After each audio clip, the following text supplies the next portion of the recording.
Bonjour les amis, c'est Cyril de Lille. Chasteté, les tenues indécentes, les femmes du Tour de France, où en est-on? Bien. Premier point, constat de ce qui se passe actuellement. Il ne vous aura, j'imagine, pas échappé qu'il y a un réveil de la morale sexuelle. Hein, c'est passé d'abord par MeToo, par Balance ton porc. Et maintenant, ça en arrive à justement les tenues vestimentaires. Les tenues indécentes sont maintenant fustigées, montrées du doigt. Dans la société en général, mais particulièrement à l'école. Plus de décolletés plongeants, plus de tétons apparents, une mode qui a été lancée très récemment par des féministes convaincus que le fait de porter un soutien-gorge était un symbole d'oppression des femmes par le patriarcat. On dénonce un patriarcat qui n'existe plus aujourd'hui. Hein, c'est bien facile hein, d'enfoncer des portes ouvertes, on dit, hein, donc de combattre un ennemi qui n'existe plus. Bref, interdiction des mini-shorts, interdiction des mini-jupes et même des jeans troués. Tout ce qui laisse apparaître des parties qui ne sont pas censées être montrées, qui sont censées faire partie de l'intimité du corps, qui sont censées être cachées par le sentiment de pudeur. Voilà. La pudeur, quelque chose qui a tendance à disparaître. En particulier à l'école, comme je le disais. Pourquoi?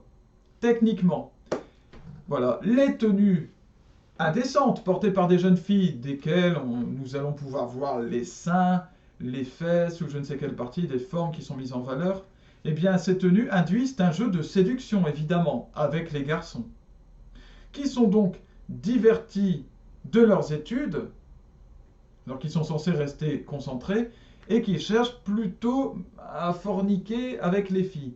Forniquer, qu'est-ce que c'est? Un terme qui vient de l'Église, la fornication. Ça a donné d'ailleurs, forniquer a donné niquer, le terme vulgaire en raccourci. En fait, c'est le fait d'avoir des relations sexuelles hors mariage, tout simplement. Et donc aujourd'hui, on en est là. C'est très répandu évidemment dans la société, donc ça peut paraître normal du coup. Et on peut dire, bah, il faut accepter. Bah non, il ne faut pas accepter. C'est un péché général, mais c'est un péché. Et donc, de toute façon, aujourd'hui, les relations sexuelles sont cherchées hors mariage, mais même hors situation. On ne cherche même plus à créer de situation. On ne cherche même plus à avoir de relations durables avec la personne, ni même d'enfants, rien du tout. C'est la relation sexuelle à l'instant, basta. Euh, Ceci mène donc à la recherche d'un plaisir irresponsable, puisqu'on ne veut pas les responsabilités qui vont avec, mariage, enfant, et donc un plaisir destructeur, carrément destructeur. Pourquoi? Parce que c'est opposé à la création de la vie, qui normalement vient naturellement avec le plaisir sexuel. Normalement, c'est le plaisir sexuel qui vient après. C'est quelque chose qui est une conséquence du choix du mariage et du choix d'avoir des enfants.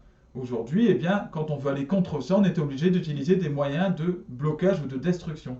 Contraception, le préservatif, la pilule du lendemain. Ces choses qu'on nous présente comme des objets libérateurs. Hein. La libération, c'est de créer la mort maintenant. C'est d'empêcher la vie de se développer. Euh, les avortements, voilà, alors là, on est dans le stade suivant. L'avortement, maintenant, qui est possible jusqu'à 9 mois. Là, le bébé est conçu, on peut le supprimer. Ça, ce sont les lois de bioéthique. Et puis, je sais pas, peut-être que les lois continueront à évoluer. Et puis, peut-être qu'on pourra tuer bientôt les jeunes enfants en bas âge qui ne guérissent pas de certaines maladies. Hein. Bon, au-delà de ça, sur un plan spirituel, il y a une destruction parce qu'il y a une séparation des âmes. Jésus le dit, lorsque vous avez une relation sexuelle avec quelqu'un, vous liez votre âme à cette personne. Donc lorsque vous vous séparez, eh bien votre âme vit une déchirure.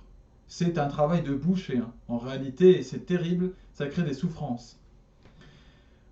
Quelle est donc cette vertu? La vertu de chasteté dont j'ai parlé, elle est l'antidote de tout cet effondrement, justement. Et c'est cette vertu qui fait un peu son retour là en ce moment dans la société. Chacun doit penser aux autres. Nous vivons en société, nous vivons avec des autres et nous devons penser à eux et à l'impact que nous allons avoir sur eux.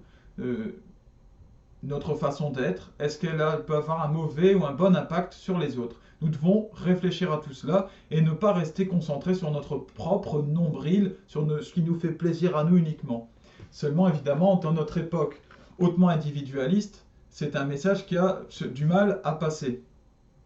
Pour éviter de troubler les garçons, une fille ne mettra donc pas en valeur ses attributs sexuels, ou les attributs en tout cas qui ont une place prépondérante dans les relations sexuelles.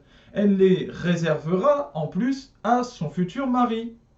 C'est d'autant plus noble et d'autant plus beau. C'est tellement touchant.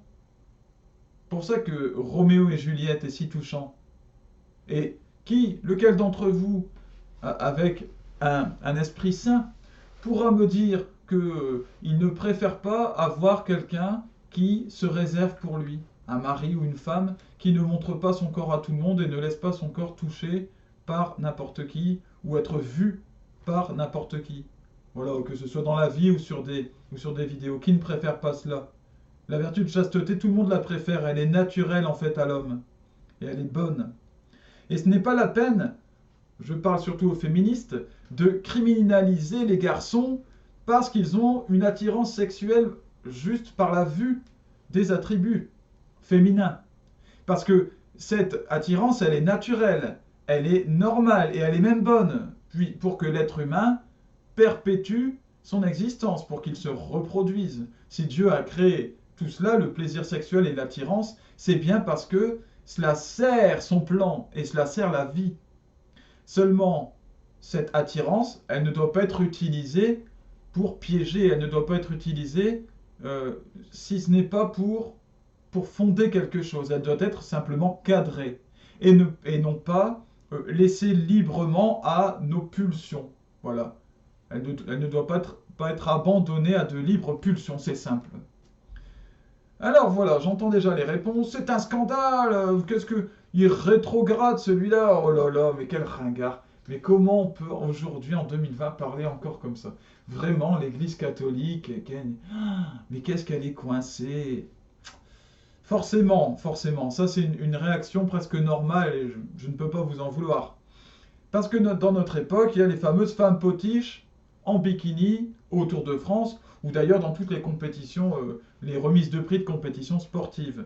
D'ailleurs, je salue le combat de celles qui dénoncent, qui dénoncent cela, en particulier Fatima Ben Omar. Voilà. Elle dénonce ces choses-là et c'est bien.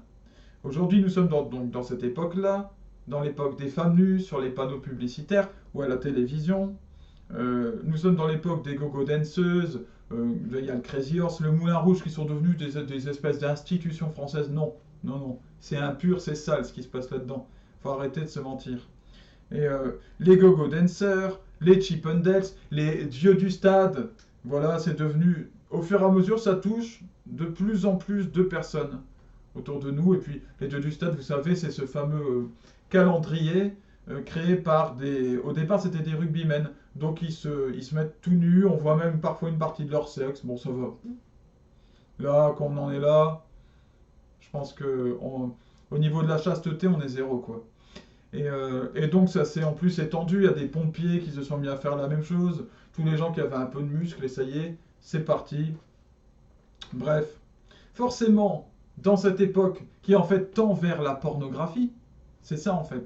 Et la pornographie d'ailleurs, qui a été, qui a explosé ces derniers temps et qui est devenu un fléau général, forcément, la chasteté, ça paraît fou. Dire qu'il faut porter un uniforme à l'école, oh là là, mais c'est pas possible. Oh là là, mais les tétons, ça te gêne, mais c'est incroyable. Ben oui. Et oui, et en fait, c'est juste normal. Donc j'invite chacun d'entre vous à bien réfléchir au fond de ce que je dis et au fond de ce qu'il en ressent, lui.